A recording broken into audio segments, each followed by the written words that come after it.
এরকম শাস্তি কোন বন্ধুরে খাওয়াইতে চান তার ভিডিওটা শেয়ার করে দিতে পারেন।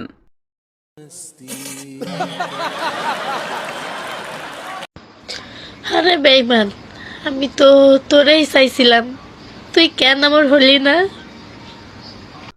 আমার ভুল হয়ে গেছে, আমার ক্ষমা করে দিয়ে আমার কাছে কি আবার ফেরত আসা যায় না?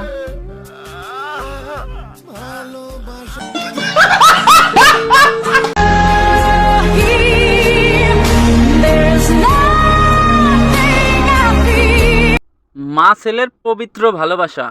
ঠিক বলেছো।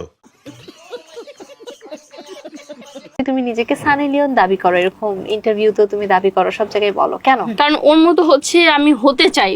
কেন হতে চাই সেটা শোনো, যে ও অনেক সুন্দর, সেটা মানতেই হবে সুন্দর।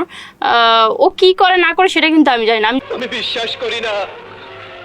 জাস্ট এতটুকু জানি যে ও হচ্ছে মিউজিক ভিডিও করে ইন্ডিয়া। ওর মতো যদি আমি এরকম পারফরমেন্স করি তো হতে পারবো। ওর ভিতর আর তোমার ভিতর কোনো পার্থক্য নাই। ও খুলে ভিডিও করে আর তুমি না খুলেই তার চেয়ে খারাপ ভিডিও করো।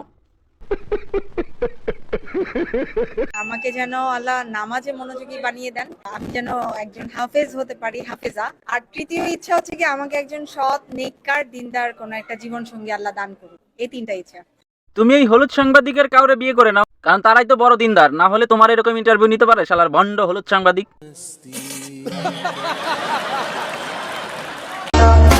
জীবনে আছে কি কাঁথার বালিশ, আজ চলে আসলাম সাবার, কারণ আমার হবে সালিশ। এতদিন কাপল ব্লগারদের করেছি পালিশ, মেহেদি ভাই বললো আসুন আমার সেলুনে, আজ আপনার হবে নালিশ। আসলেই তোমাদের পালিশ দেওয়ার দরকার শালার ভণ্ড খেজুর। ঠিক বলেছো।